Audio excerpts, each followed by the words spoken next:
Hello everyone, welcome to my YouTube channel जहां हम preparation कर रहे हैं सीटेट एग्जाम की। तो इस सीरीज़ में आज का हमारा टॉपिक है लेव वाइगोस्कीज थ्योरी, मतलब वाइगोस्की का सिद्धांत। ये इस टॉपिक का सेकंड पार्ट है। फर्स्ट पार्ट ऑलरेडी अपलोड हो चुका है। फर्स्ट पार्ट में मैंने एक क्वेश्चन दिया था आप लोगों को सॉल्व करने के लिए। आई होप आप लोगों ने इस क्वेश्चन को सॉल्व कर लिया होगा। तो सबसे पहले हम उस क्वेश्चन को डिस्कस करते हैं और फिर आज के हमारे टॉपिक को डिस्कस करेंगे। इस क्वेश्चन में पूछा गया था कि केतन एक 5 साल का बच्चा है जो जिगसॉ पजल को सॉल्व कर रहा है।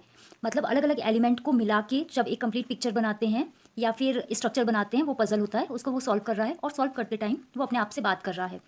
तो वाइगोस्की के अकॉर्डिंग ये किस तरह की स्पीच है या किस तरह का टॉक है। यहाँ पे हमने देखा था 3 to 7 ईयर्स में प्राइवेट स्पीच डेवलप होती है, जहाँ बच्चे बोल बोल के किसी भी वर्क को करते हैं और वो इसके थ्रू अपने आप को गाइड कर रहे होते हैं। तो यहाँ पे करेक्ट ऑप्शन हो जाएगा ऑप्शन सी, प्राइवेट स्पीच। अब हम डिस्कस करते हैं आज के हमारे टॉपिक को, ZPD, स्कैफोल्डिंग एंड MKO। ये सारे टॉपिक सीटेट के लिए बहुत इंपॉर्टेंट हैं। इनमें से क्वेश्चंस बनते हैं और इन तीनों कंसेप्ट को समझने के लिए हम इस पिक्चर से इनको बहुत अच्छे से समझ सकते हैं।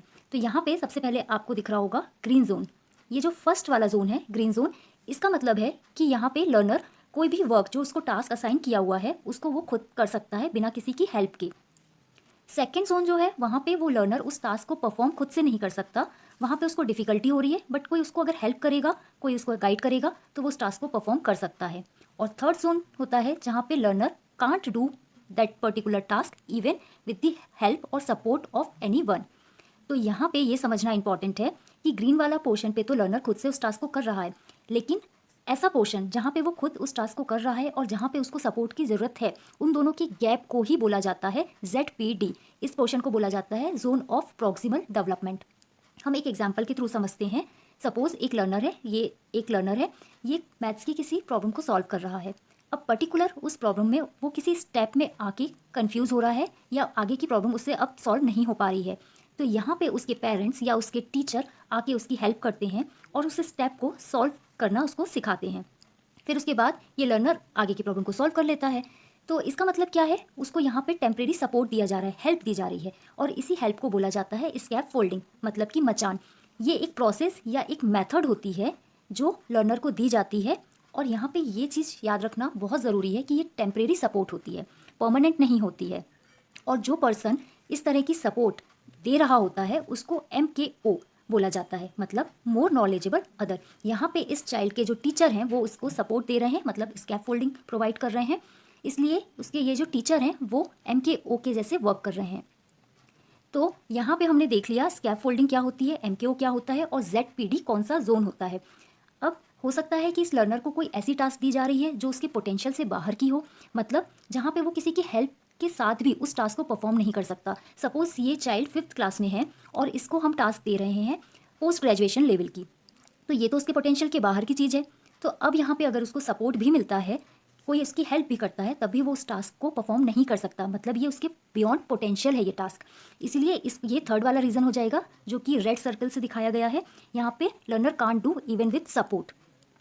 तो आई होप आपको इस एग्जाम्पल से ये तीनों कंसेप्ट क्लियर हो गए होंगे। हम यहाँ पे एक और एग्जाम्पल को कंसीडर करते हैं और ये बहुत ही क्लासिक एग्जाम्पल है और आप सब इससे कोरिलेट करेंगे। हम सब ने जब साइकिल चलाना शुरू किया था, सीखा था साइकिल चलाना, तो हमारे पेरेंट्स या कोई ऐसे पर्सन था जिसने हमको सपोर्ट किया था, जिसने हमको साइकिल चलाना सिखाया था। तो जब हम साइकिल चला रहे होते थे तो पीछे से वो पर्सन हमको सपोर्ट कर रहा होता था, हमारे पेरेंट्स हमको सपोर्ट कर रहे होते थे, जब तक कि हमको बैलेंसिंग करते नहीं आ गई। और फिर जब हमको बैलेंसिंग करते, साइकिल बैलेंस करते आने लगती है, तो वो पीछे से धीरे से छोड़ देते हैं। तो यहाँ पे वो हमको स्कैप फोल्डिंग प्रोवाइड कर रहे होते हैं। स्कैप फोल्डिंग टेम्परेरी सपोर्ट होता है और जो पर्सन दे रहा होता है वो MKO होता है। यहाँ पे ये इंपॉर्टेंट है कि MKO कोई पर्सन भी हो सकता है और कोई टेक्नोलॉजी भी हो सकती है। जैसे कि आज के समय में हम टेक्नोलॉजी के थ्रू भी अपने प्रॉब्लम, कहीं पे अगर हम अटक जाते हैं, हमको कोई चीज़ हमारी सॉल्व नहीं हो रही होती है, तो हम टेक्नोलॉजी की हेल्प लेते हैं, इंटरनेट वगैरह। तो यहाँ पे स्कैप फोल्डिंग का काम हमारी टेक्नोलॉजी भी कर रही होती है। तो यहाँ पे ये चीज़ समझना इंपॉर्टेंट है कि MKO वो पर्सन होता है जो हमसे ज़्यादा उस टास्क के बारे में जानता है, मोर नॉलेजेबल अदर होता है। ज़रूरी नहीं है कि ये पर्सन हमसे बड़ा ही हो, हमारा एडल्ट हो, कई बार ये हमारे पीयर्स भी होते हैं और हमसे छोटे भी होते हैं, बट उस पर्टिकुलर टास्क में उनको हमसे ज़्यादा नॉलेज होता है, इसलिए वो हमारे लिए MKO का काम करते हैं। तो अब हम देखते हैं इसी टॉपिक से रिलेटेड कुछ क्वेश्चंस को। यहाँ पे मैंने ZPD, स्कैफोल्डिंग और MKO इन तीनों का डिस्क्रिप्शन मेंशन कर दिया है, आप चाहें तो इसका स्क्रीनशॉट ले सकते हैं। चलिए अब हम देखते हैं क्वेश्चंस को। What does the zone of proximal development that is ZPD represent in Vygotsky theory. Vygotsky की थ्योरी में ZPD किस चीज़ को दर्शाता है? फर्स्ट ऑप्शन है a task that are too difficult for child but which can be accomplished by them through adult support. मतलब यहाँ पे चाइल्ड के लिए खुद वो काम करना बहुत डिफिकल्ट है, लेकिन अगर उसको कोई सपोर्ट मिलता है, एडल्ट का सपोर्ट मिलता है, तो वो इस काम को कर सकता है। क्या ये ZPD दिखाता है? तो बिल्कुल यही आंसर इसका करेक्ट है। ZPD में अभी हमने देखा था, इसकी डेफिनेशन भी यही होती है। अदर ऑप्शन अगर हम देखें तो वो उसमें अगर सेकंड वाला ऑप्शन अगर हम देखें तो यहाँ पे लिखा है teachers interference that hinders the learning of her student. तो यहाँ पे टीचर्स लर्निंग में हिंड्रेंस क्रिएट नहीं करता है, इसलिए ये इनकरेक्ट हो जाएगा। Cognitive development is a proximal zone of growth, ये भी इनकरेक्ट है।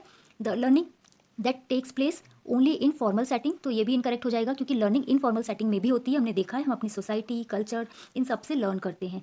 तो option A is the correct answer. Next question देख लेते हैं।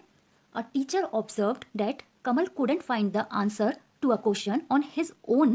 However, he is able to do so under peer or adult guidance. What is the guidance known as?